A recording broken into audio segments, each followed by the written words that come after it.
We live in a time of unprecedented convenience. Almost anything we desire can be accessed instantly. Knowledge, entertainment, communication, validation, all compressed into a glowing screen we carry everywhere. Never before has the human being had so many tools at their disposal. Never before has life been so optimized, so efficient, so endlessly stimulating. And yet, beneath this abundance, something feels deeply wrong. Despite all these advantages, millions of people report the same quiet confession. I feel empty. I feel drained. I know what I should do, but I can't bring myself to do it. Motivation, once considered a natural force, now feels elusive. We blame ourselves. We call it laziness, weakness, a lack of discipline. But what if this explanation misses the truth entirely? What if the problem is not that we lack motivation, but that we are overwhelmed by a world that never allows us to rest, reflect, or reconnect with ourselves? This video is an invitation to rethink demotivation, not as a personal flaw, but as a psychological and existential signal. A message from the mind, a protest from the soul. The human nervous system evolved in a world radically different from the one we inhabit today. For most of history, life moved in rhythms. Periods of action were followed by periods of rest. Silence was common. Boredom existed. Stillness was unavoidable. These moments were not empty. They were formative. They allowed the mind to wander, reflect, and make sense of experience. But in modern life, silence has become intolerable. Every pause is filled.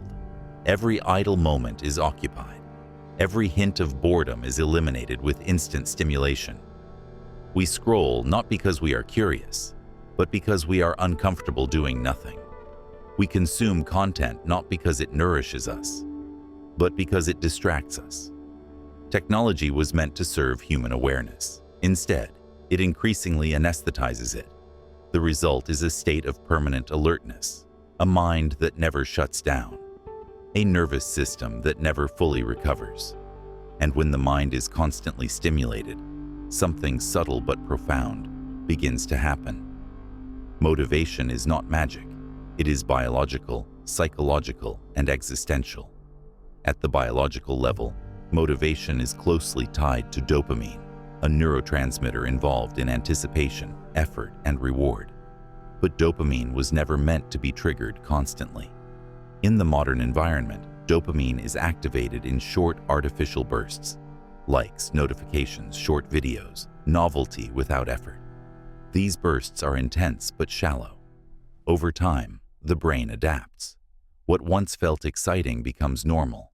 What once felt meaningful begins to feel dull. Slow rewards, learning, creation, deep relationships start to feel exhausting.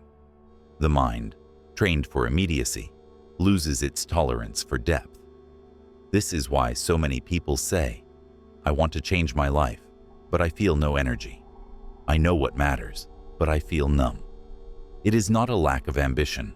It is an overstimulated reward system that has forgotten how to desire deeply. Boredom is no longer just unpleasant. It is feared. But boredom is not the enemy. Boredom is the doorway to reflection. When stimulation disappears, something else emerges. Thoughts we've avoided, emotions we've suppressed, questions we've postponed. Who am I becoming? Why am I living this way? What actually matters to me? These questions are uncomfortable, but essential. When we eliminate boredom, we also eliminate the conditions for meaning. We become busy, but directionless, active, but disconnected, productive, but internally empty. The tragedy is not that we suffer, but that we never stop long enough to understand why. A mind that never rests does not think. It reacts. It jumps from stimulus to stimulus, from task to task, from distraction to distraction. Reflection requires space, silence, time without interruption. Without these conditions, the mind fragments. Thoughts lose coherence, emotions blur together, identity weakens. We no longer know what we want, only what we are supposed to want. This is why modern exhaustion is not just physical, it is existential. People are not tired because they are weak. They are tired because they have been living without inner orientation. In a culture obsessed with performance, demotivation is treated as a defect. But what if it is a warning? What if demotivation is the psyche refusing to continue on a meaningless path? A person can only run on borrowed goals for so long, only chase external expectations for so many years, only live outwardly without eventually collapsing inward. Demotivation often appears when the soul can no longer lie to itself. It is not saying, "I can't go on." It is saying, "I can't go on like this." Meaning is not comfort. Meaning is not pleasure. Meaning is not constant happiness. Meaning is orientation. It answers the question, why is this worth enduring? Without meaning, effort feels pointless. Suffering feels unbearable. Action feels forced. When life becomes a sequence of tasks without purpose, motivation withers naturally. No amount of discipline can replace meaning. There is a quiet truth at the heart of human freedom. Between what happens to us and how we respond, there is a space. That space is where reflection lives, where values emerge, where choice becomes possible. But constant stimulation collapses that space. We react automatically, consume reflexively, live impulsively. Freedom is not lost in dramatic moments. It erodes in small, distracted ones. Silence is not emptiness. It is fertile ground. In silence, the nervous system settles. In silence, emotions surface. In silence, the deeper self becomes audible again.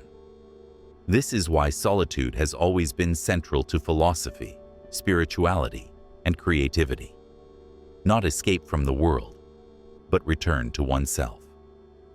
Modern life teaches us to avoid discomfort at all costs, but growth has always required friction. Discomfort is the signal that something real is happening, that you are encountering truth rather than distraction. Without discomfort, there is no transformation, only consumption. The solution to demotivation is not more stimulation, not more productivity, not more self-criticism. It is reconnection, reconnection with silence, with values, with meaning. Motivation returns naturally when life aligns internally, not when you force yourself forward, but when you remember why you move at all. Modern self-help culture often treats discipline as the ultimate solution. If you are unmotivated, you are told to wake up earlier, push harder, optimize your routine, override your feelings. Discipline is valuable, but it is not foundational. Discipline can carry you only so far when meaning is absent. Without purpose, discipline becomes self-coercion, an internal battle where one part of you forces another to comply. This is why so many people experience burnout, even while being disciplined. They are moving efficiently, but in the wrong direction. True discipline emerges naturally when effort aligns with meaning. When actions feel internally justified, resistance diminishes. The mistake is trying to manufacture motivation mechanically while ignoring the existential vacuum beneath it. No system can replace a reason to live. Another invisible drain on motivation is constant comparison. In previous generations, comparison was limited to a small social circle.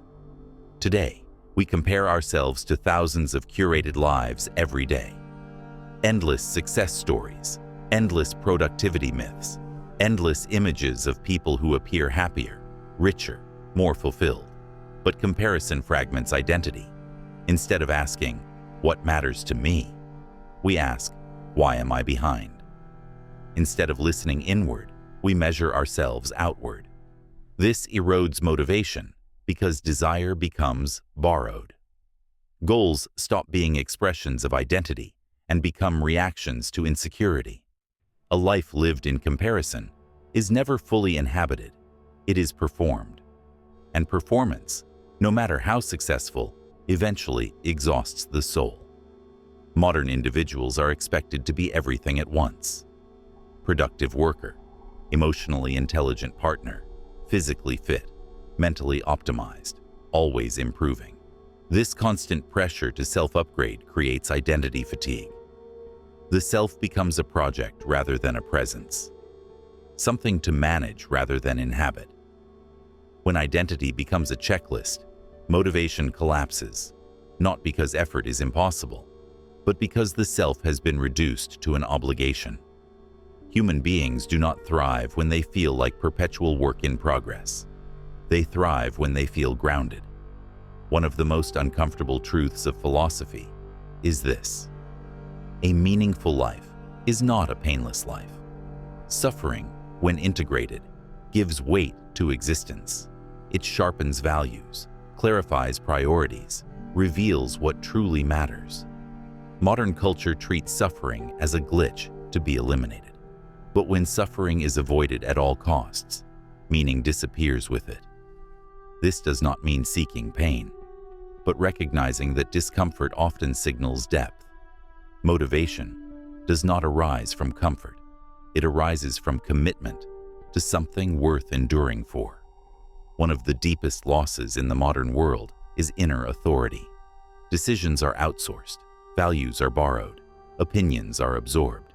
We ask algorithms what to watch, platforms what to care about, metrics what to value. Over time, the internal compass weakens, and when inner authority fades, motivation disappears, because action no longer feels self-directed. To reclaim motivation, one must reclaim authorship of one's life. This requires saying no to noise, no to constant input, no to borrowed urgency, and yes to listening. Meaning does not return through sudden revelation. It returns gradually, through small acts of alignment, moments of intentional silence, single-task focus, creative expression without performance, time spent without consumption. These practices may feel uncomfortable at first. That discomfort is withdrawal from overstimulation, but beneath it lies clarity. Motivation does not need to be forced when life feels coherent again.